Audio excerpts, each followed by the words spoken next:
তো হ্যালো বন্ধুরা, আমি সরস্বতী। আমার চ্যানেল এসকে এডুকেশনে তোমাদের সকলকে স্বাগতম। আজকে আমি সলভ করব রায়মার্টিন কোয়েশ্চেন ব্যাংকের ক্লাস 4-এর পরিবেশ বিষয়ের স্কুল নাম্বার 2। এখানে 2 নম্বর স্কুল রয়েছে কুমুদিনী গার্লস স্কুল প্রাথমিক বিভাগ। তো প্রথমে রয়েছে সঠিক উত্তরের ওপরে টিক চিহ্ন দাও। ক হচ্ছে বাতাস থেকে অক্সিজেন নেওয়াটা হলো প্রশ্বাস। খ হচ্ছে উদ্ভিদের তৈরি খাদ্যে জমা থাকে সূর্যের শক্তি। গ হচ্ছে খাদ্য প্রণালীর শেষে থলির মতো অংশকে বলা হয় পাকস্থলী। ভারতে বিলুপ্তপ্রায় প্রাণী হলো বালি দ্বীপের বাঘ। পাহাড়ি অঞ্চলে দেখা যায় পাইন গাছ। দাঁড়িপাল্লা আর বাটখারা দিয়ে কোনো বস্তুর যা মাপা হয় সেটা হলো ভর।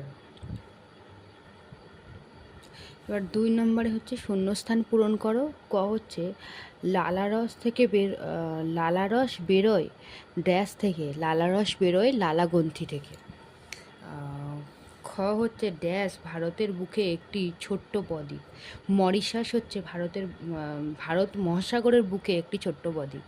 গ হচ্ছে কাজ করার জন্য কি ড্যাশ প্রয়োজন। তো আমরা সবাই এই অ্যান্সারটা করতে পারবো, কাজ করার জন্য শক্তির প্রয়োজন। তারপরে 3-এর ক হচ্ছে ক স্তম্ভের সাথে খ স্তম্ভ মেলাও। প্রথমে একটা অমেরুদণ্ডী প্রাণী, আমরা কেঁচো হচ্ছে একটি অমেরুদণ্ডী প্রাণী। ফুটন্ত জল বাষ্প হয়। বালিতে জন্মানো গাছ হচ্ছে ফণিমনসা।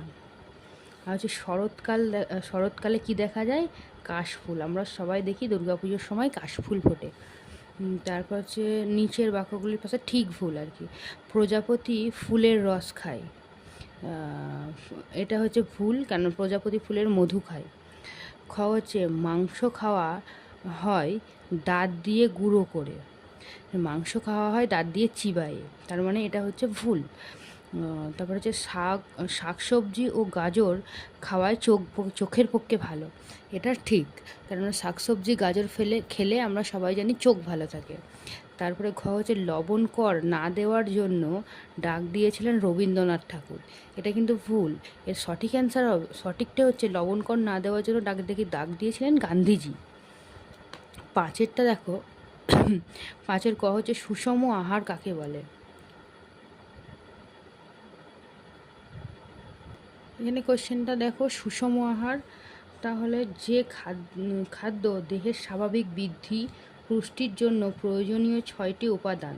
তাহলে আমাদের দেহের বৃদ্ধি ও পুষ্টির জন্য কী 6টা প্রয়োজনীয় উপাদান হচ্ছে শর্করা, আমিষ, স্নেহ, ভিটামিন, খনিজ, লবণ ও জল।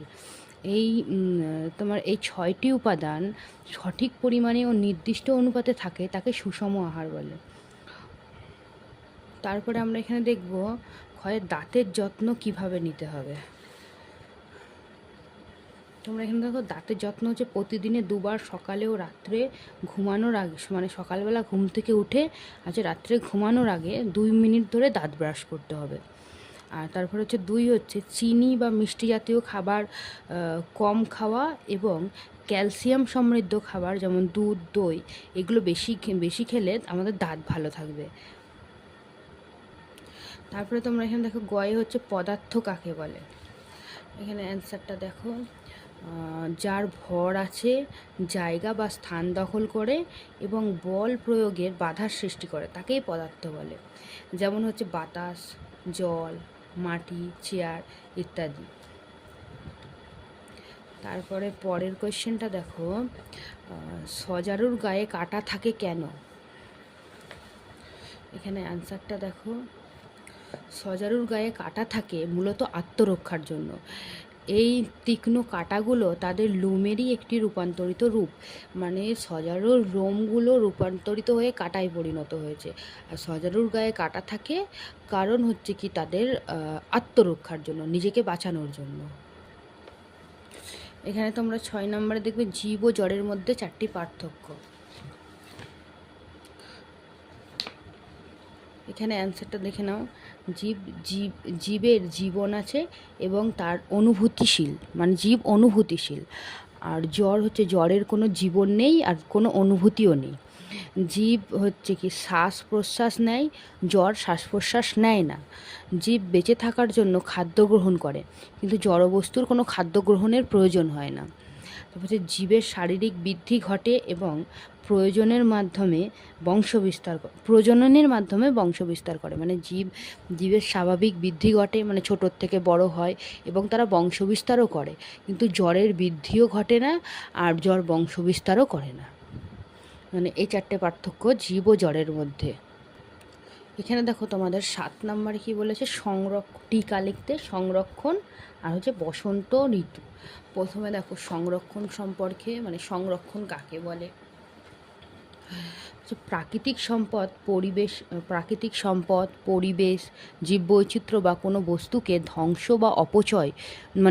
হয়ে যাচ্ছে বা অপচয় হয়ে যাচ্ছে বা ক্ষয় হয়ে যাচ্ছে তার থেকে রক্ষা করার সতর্কতার সাথে ব্যবহার করা, রক্ষণাবেক্ষণ করাকে সংরক্ষণ বলে। তাহলে সেই রকমই একটা সংরক্ষণ হচ্ছে জীববৈচিত্র্য সংরক্ষণ। আরও কিছু সংরক্ষণের উদাহরণ দিই। জাতীয় উদ্যান তৈরি, বন্যপ্রাণী সংরক্ষণ, জল ও বিদ্যুৎ সাশ্রয় করা। কেননা সংরক্ষণের মূল কথাই হলো প্রাকৃতিক সম্পদ বা পরিবেশগত সম্পদ বা জীববৈচিত্র্য বা কোনো বস্তুকে ধ্বংস বা অপচয় বা ক্ষয় হয়ে যাচ্ছে তার থেকে রক্ষা করে সেটা সতর্কতার সাথে ব্যবহার করা, যাতে সেটা নিয়ে আমাদের কোনো সংকটে না পড়তে হয়। তারপরে তোমাদের ক্ষয় ছিল বসন্ত ঋতু। বসন্ত ঋতু হলো বাংলার ঋতুর সর্বশেষ ঋতু। মানে বাংলার যে আমাদের 6টা ঋতু হয় তার সর্বশেষ ঋতু হচ্ছে বসন্ত ঋতু, যা ঋতুরাজ নামে পরিচিত। মানে বসন্ত ঋতুকে আমরা ঋতুরাজ বলে থাকি। বসন্ত ঋতু কোন কোন মাস নিয়ে হয়? ফাল্গুন ও চৈত্র মাস মিলে বসন্তকাল হয়। শীতের বিদায়ের পর মৃদু বাতাস, গাছের নতুন পাতা, কৃষ্ণচূড়া, পলাশ, শিমুল ফুলের প্রাকৃতিক সাজ। মানে সেই সময় কৃষ্ণচূড়া গাছে ফুল ফোটে, পলাশ ফুল ফোটে, শিমুল ফুল ফোটে, ওরা যেন প্রাকৃতিক সাজে সেজে ওঠে। আবার বসন্তকালে কোকিলের কুহু কুহু ডাক শুনতে পায়, এই ঋতুর প্রধান বৈশিষ্ট্য। বসন্ত ঋতুর মধ্যে এই সব জিনিসগুলোই বিরাজমান। তো আজকের ভিডিও এই পর্যন্তই। দেখা হচ্ছে আমাদের পরবর্তী ভিডিওতে। আমার ভিডিও যদি তোমাদের ভালো লেগে থাকে অবশ্যই লাইক কমেন্ট সাবস্ক্রাইব করে দিও এবং আমাকে আরও এগিয়ে যেতে সাহায্য করো।